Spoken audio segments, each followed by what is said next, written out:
Welcome to a special discussion on election integrity. I'm Francine Schertzer. Our guests today are Gene Barr. Gene is with the Common Ground Committee and also previously served as president of the Pennsylvania Chamber of Business and Industry. Also, Keith McCall. He's a board member on the Democracy Defense Project. He previously served as Speaker of the House from 2009 to 2010. And Governor Tom Corbett, chair of the Pennsylvania Advisory Council for Keep Our Republic. Governor Corbett served as Pennsylvania's governor from 2011 to 2015. Gentlemen, thank you all for joining us. The three of you all have previously served significant roles in state government, but I'd like to kind of start by talking, maybe if you can tell us a little bit about the organizations that you currently represent and what drew you into working on election integrity. Governor Corbett, we'll start with you, please. Thank you for having us on, Francine. And our effort is a nonpartisan effort by partisan former elected or appointed officials, Republicans and Democrats, people who I know very well, and the people here with me today know these individuals, in an effort to, for want of a better description, demystify the process after the polls close on November the 5th at 8 o'clock here in Pennsylvania. And we're focused on Pennsylvania, Michigan, and Wisconsin, which, as you know from all the reporting by now, are the three key battleground states in this election.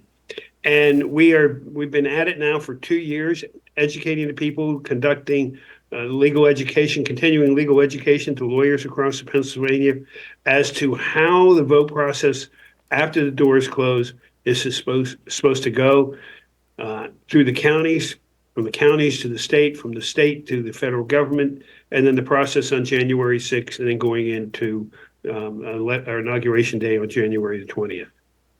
Speaker McCall?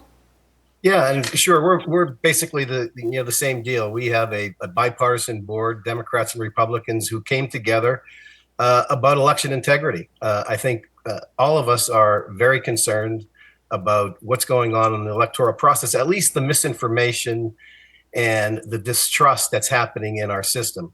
You know, I stood for 14 elections. I know what elections are all about, and we all came together because we have that concern that there's so much disinformation about our elections that we felt there's a need to protect our democracy from all of that misinformation and set the record straight.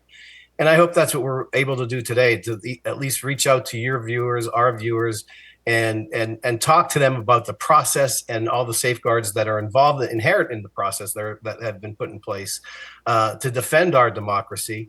And it's something that I was inspired by because it was bipartisan. It was Democrats and Republicans coming together for a common cause to defend and protect democracy. So that's my involvement, and I'm delighted that I'm here with Governor Corbett and a bipartisan organization on his part, and Gene Barr with Common Ground. These groups are popping up all across the country, but primarily in the 7 or 8 battleground states, because we see that this disinformation is having an effect on the electorate. And, you know, people have to remember that voting in a democracy is the lifeblood of the democracy. It's what keeps us together as a democracy. And if we disenfranchise voters, we're not going to have a democracy anymore. We're going to have another form of government, probably an autocracy or whatever else, if people don't come to the polls and vote or say they don't trust the vote. So that's why we formed this group. That's why the other groups have been formed. We're all battling the same thing to try to dispel the misinformation and distrust in the system. So the activity here on Common Ground is part of a national group as well, who has done work internationally as well. And we are, as was mentioned earlier, a very diverse group. We've got military veterans, we've got faith-based groups, we've got agricultural groups, we've got certainly the labor side, the business side, to try and basically take the temperature down of what we're seeing today in our civil discourse. We can't continue along these lines. We can't continue to have kind of the very rancorous discussions that we've had without acknowledging the need for civility. And part of what we're trying to do is to emphasize that we've got more in common with each other than separate us. And I love the fact, as you heard earlier, the fact that you've got a former Democrat Speaker of the House, a former Republican governor, myself, who came out of the business side, who all recognize the need to do this and to bring certain tools to the equation and to have this dialogue that says we've got to do a better job of having this discourse in our public policy. When you consider factors like the 24-hour news cycle and the emergence of social media over the last decade or two, how have those factors changed politics and elections in general?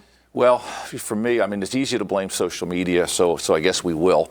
Unfortunately, it's to a point now where you can get on a Facebook page, et cetera. I don't want to blame anyone particular, and say something about somebody you would never say to them personally. And to just take things off of the internet, I'd like to say to people, just because it's on the internet doesn't mean it's true. And so we've got to get people directed to where they can find information that is necessary, because there is far too much disinformation. And honestly, and we saw it at the chamber and public policy issues, there are foreign actors engaged in this, whether it's Iran, North Korea, Russia, China, who want to sow dissension within this country because it works to their advantage to do that. Francine, if I could jump in too, our group did a statewide poll because we want to just get the pulse of the voters and the people of Pennsylvania. The number one issue, our top three issues all polled around in the 80 percentile. So it wasn't like it was very, very close on the answers to these questions. But the number one concern was that the elections be bipartisan. That we do something to thwart foreign interference. That was number two, and number three, paper ballots. And the irony of that is that on the first question about making our elections bipartisan, they are bipartisan. Our elections are run by local citizens. The days of Tammany Hall and Boss Tweed are long gone. They're 150 years in the past. The people that run these elections are our grandmothers, our grandfathers, our aunts, our uncles, our sisters, our brothers. They run the elections at the precinct level, and the governor knows, as someone who stood, as a candidate. My local election place, the people that worked the judge of election, the inspectors of elections, there's two inspectors of elections and the clerks, they worked there for 30 or 35 years. They're the ones who are running the elections, not some guy in a back room with a cigar, trading ballots and trading votes. Those days are long gone. The people, so after the voting, the polls close, it is those people, the judge and those precinct workers, that tally that vote. But there's an important factor on the other side of that is watcher certificate. So when they say they want it to be watched in a bipartisan way, as a candidate, I had the ability to put watchers in that room when they're counting those votes at the precinct level. And so does the county party. The Republican Party and the Democratic Party can get two watchers in each one of those precincts. And they do it. We have watchers in those precincts all the time, just because just to allay the concerns that the elections are fixed. So these elections are run locally at the precinct level. Our precinct sends it down to the county. The county takes all the precincts. They put all those numbers together from all the counties across the state, and then they send it down to the state. And those totals are then certified at the state level. The math is done 2 or 3 times at the local level, 2 or 3 times at the state level, and then finally a governor signs a proclamation to declare the winner. So we do run bipartisan elections. We are concerned about foreign interference, but paper ballots, we do have paper ballots. When I first started voting, it was a voting machine. You pull the lever and you cast you click down the who you're voting for. Well, if you remember Bush v. Gore in 2002 or the 2000 election, the Congress passed a bill in 2002 called HAVA, Help Americans Vote Act. In that act, they required 3 things. The first thing right off the bat was you have to replace any machines that are paperless. And they did that. They passed a grant program so we could buy, a voter verifiable paper machine. The machines had to be manufactured in the United States of America. And you had to have a voter identifiable ballot. And they did all 3 of those things. So the top 3 things in our polling, bipartisan elections, foreign interference, and paper ballots, we did. So the misinformation just has to end. It has to stop. These elections are secure, they're safe, and they're run at the local level, nowhere else. Francine, I could echo exactly what both Gene and Speaker McCall talked about here today, and emphasize that, number one, social media and cell phones and what we see on there, in my opinion, as a governor, as a former political science major, has divided this country more than anything since the Civil War. Because we have gone into camps. I'm the blue camp or I'm the red camp. I believe in this. I believe in that. And the discourse of civilized debate doesn't exist the way it did. That's one. Two, media has changed this quite a bit. And as I said on CBS, and I said on a number of different stories, that this instantaneous tell us who we won isn't going to happen. Accept that. It takes time to get it and get it right. And I've told reporters, and I don't think I've told you, Francine, would you please quit designating who's won a state before the election is even over in that state, just because people came out of a polling place and told you that's how they voted. They could tell you anything. They could have voted for Mickey Mouse for all I know. And third is the fact, and I'll echo what the speaker said, in the federal government with HAVA, but then again in 2022, came up with the Electoral Count Reform Act, which I can go into detail if we need to. But it also provided money to the states and from the states to the county to get new machines that do the same thing, but that are not connected to the internet. Remember that? Oh, they can hack into the internet. These are not connected to the internet. And then the machines, I can take Allegheny County here where I am. I've been down, I've looked at their facilities. They cannot be hacked into because they're not connected to the internet. And there are watchers, just like Speaker said, there are watchers. Each candidate at the local polling place may have somebody. So there's at least 5 races in any precinct going on. That means 10 people. Because you got 2, one for the Republican, one for the Democrat. That's 10 right there. The county parties can send somebody in. And those people that are running the elections, well, the judge of election was actually elected by the people of that precinct. Exactly. So, this talk about there's a grand conspiracy, I don't believe it. Finally, I'll end with this. My background has been law enforcement most of my life. I've been an assistant DA all the way to the Attorney General of Pennsylvania. I believe in evidence. We've yet to see any evidence. You want to say that something happened back in January 2020? You've had 4 years to produce the evidence. You haven't produced it. All you keep saying, well, people say out there is, well, they can do this, they can do that. No, they can't. And there's a grand conspiracy. This is where my experience comes in. Conspiracies are almost impossible to keep secret if you have more than 2 people. And you're trying to say that there's people all across the state, all across the country involved in a conspiracy. That's just not the case. To buttress that, Governor, one of the things that as a group with Democracy Defense is that we are urging the legislature to do a pre-canvass bill. Because part of the problem where people think something nefarious happened was that Pennsylvania's polls closed on election night on Tuesday, and it took until Saturday for an outcome to be resolved. And that's because we don't allow for absentee ballots to be counted before election day. And we're one of 7 states that don't allow it. People thought something nefarious happened when the polls closed on Tuesday and the results not heard until Saturday. They think somebody had to drop ballots or somebody did something to change that election. So we want to try to help cure that.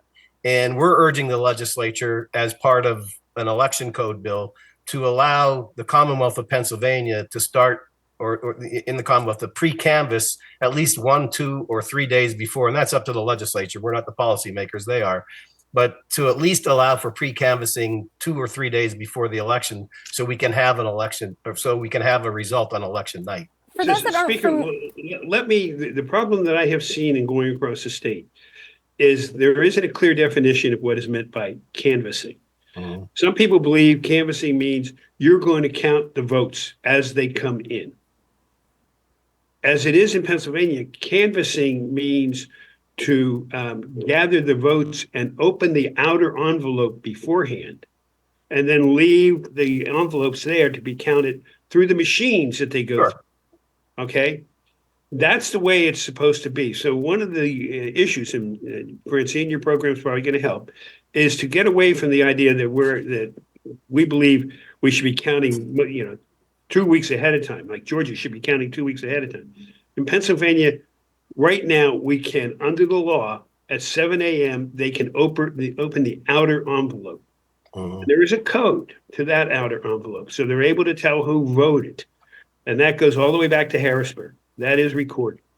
The inner envelope, I mean, the actual ballot, is not coded like that, and they're stacked up at 8:01 election night. They can start feeding that into, depending on the size of the county, whatever machine they have. Allegheny County, I think they're going to get theirs back pretty quickly.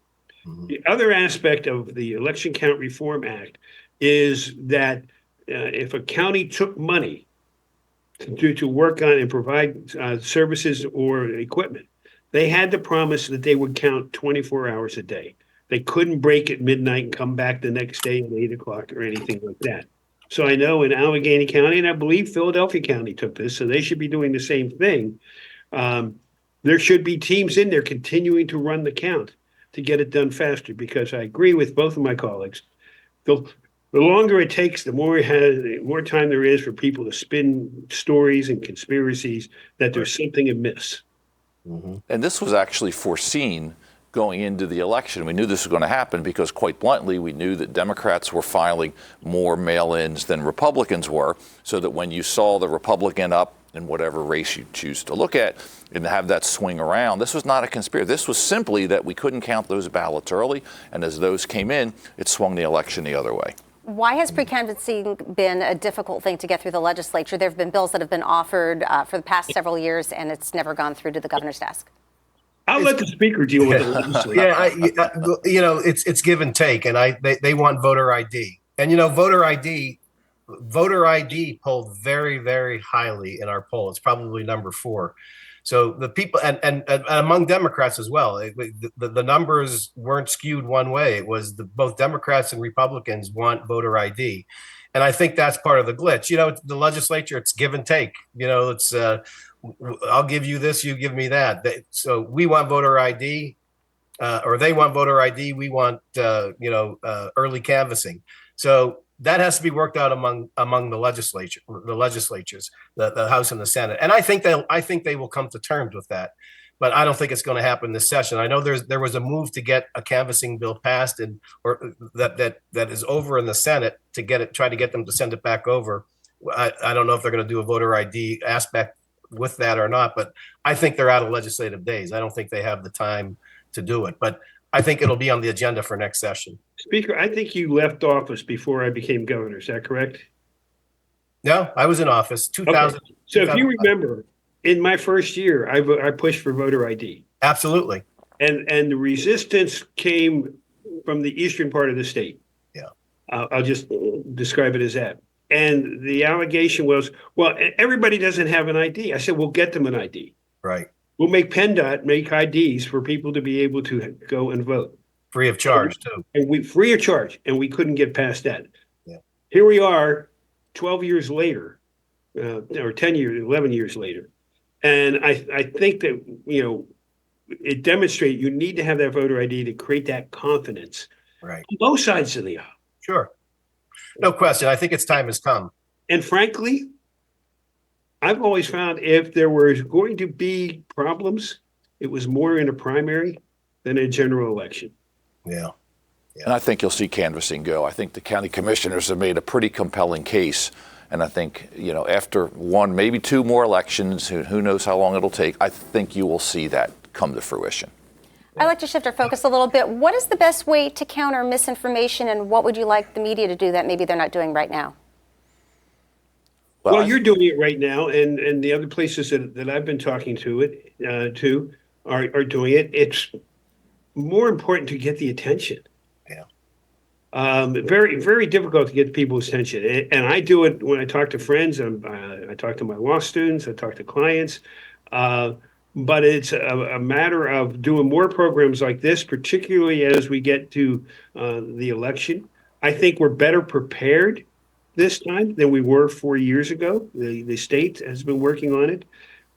Our group, Keep Our Republic, we've been doing a lot of research, legal research that we're going to have available to any of the parties that need it on certain issues that may or may not be brought up. The issue of ballot security, the issue of drop boxes and all that has been pretty much litigated. It's still going to be litigated somewhat. And the difficulty is for the mainstream media to be able to condense that into a 2 or 3 minute story. I would agree with the governor. I think it comes down to programs like this, comes down to what I'll call trusted messengers. None of us have an agenda other than having a fair, effective, and free election here and trying to do away with violence and increase civility in that activity.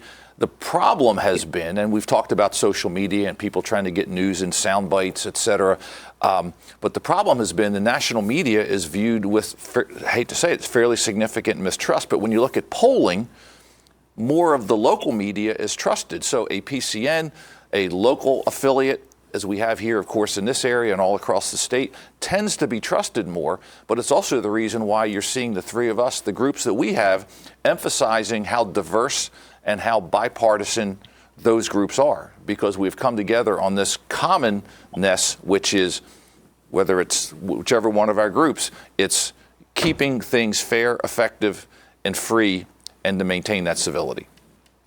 Can we address the issue of frivolous lawsuits being filed whenever somebody doesn't like the results of an election? And are there repercussions for people that do file those frivolous lawsuits? Speaker, I forget whether you're a lawyer or not.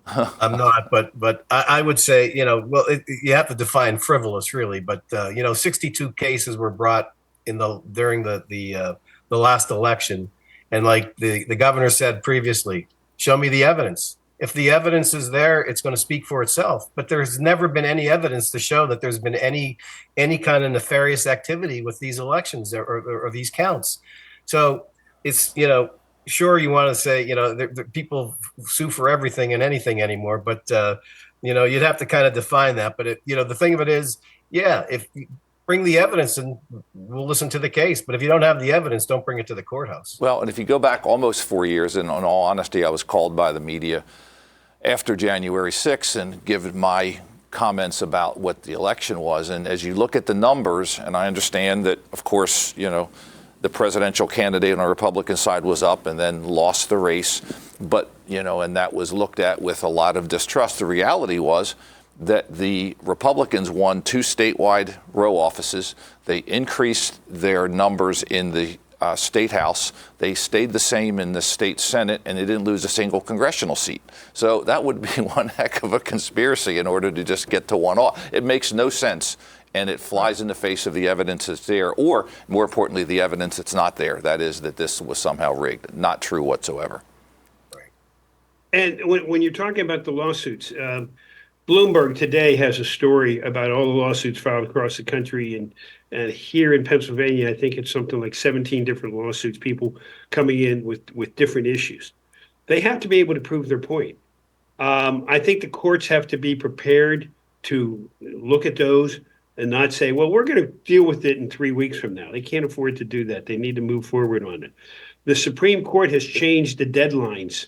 Unilaterally, they've told the courts, you have to, on these suits, especially challenges on Election Day or just before that, you have to respond and issue an opinion. And then the appeal process going up to the Commonwealth Court and the Supreme Court has been shortened dramatically, so that they can deal with this as quickly as they possibly can, because they want to reestablish the trust in the citizens of Pennsylvania. One more thing, if I can just add this, when you're talking about changing of the results at a later period in time, because everybody believed that somebody won, somebody didn't win, I'm just going to go back to my election as Attorney General in 2004, where the AP called my election against me. Said I'd lost to Jim Eisenhower, the Democrat from Philadelphia. They celebrated. I told our people, it's midnight. We think we're going to win, because the Republican T, as it's well known, has not come in yet. And it came in the next morning. Not only did I win, I won by over 110,000 votes. Right. So the one thing I urge in looking at the elections here on November the 5th is patience. Right.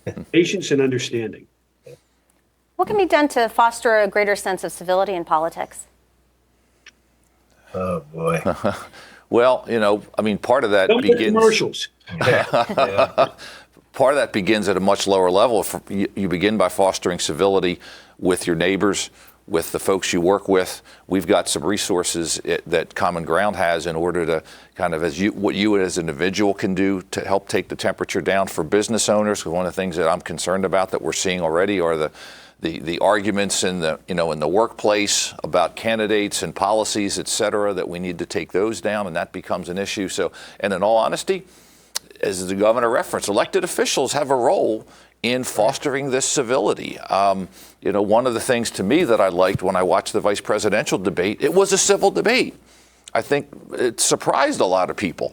And I was pleasantly surprised by it. And I think one of us, you have three people here, each of us have engaged in a different, some type of dialogue over the years. The speaker and I weren't always exactly where we are on the same issue, but we did it responsibly. You have people on the show continually who come on, different sides of an issue, and they try and talk about the factors, the issues, the pieces of the issue, and not as individuals. That's what we need to do.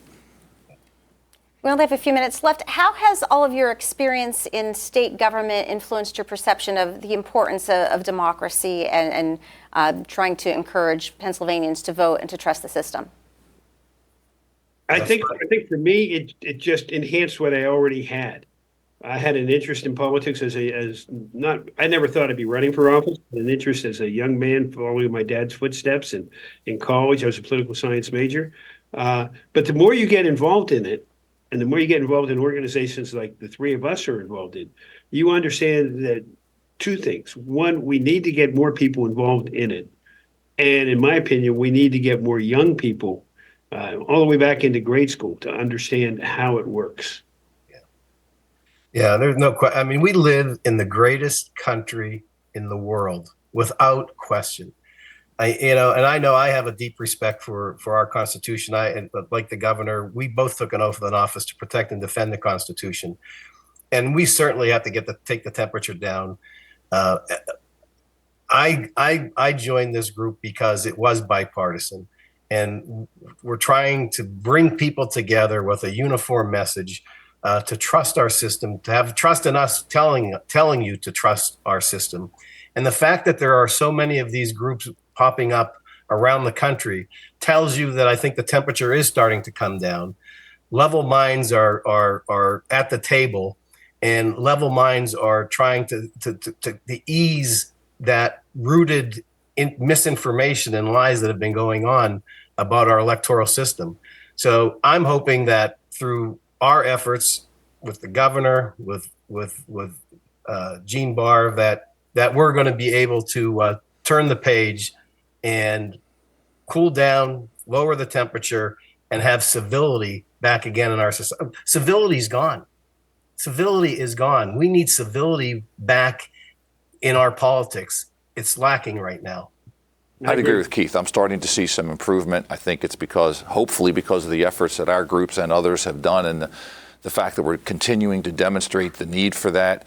I was a local elected official for years. I saw exactly what Governor Corbett had said in terms of the counting, and what I saw from my position in the business community, I was never in state government, but was how crucial it is that business, its citizens, its customers see that we've got continuity, that we have order. It's an integral part of who we are and the free market system we have, that people need to have faith in the way that these elections work. I do have faith, completely do, and I think it's what we're hearing from the three of us today is you can have faith in what you're seeing in terms of our elections. Gene Barr, Speaker McCall, Governor Corbett, gentlemen, thank you all for joining us. I'm Francine Schertzer. Thank you for watching.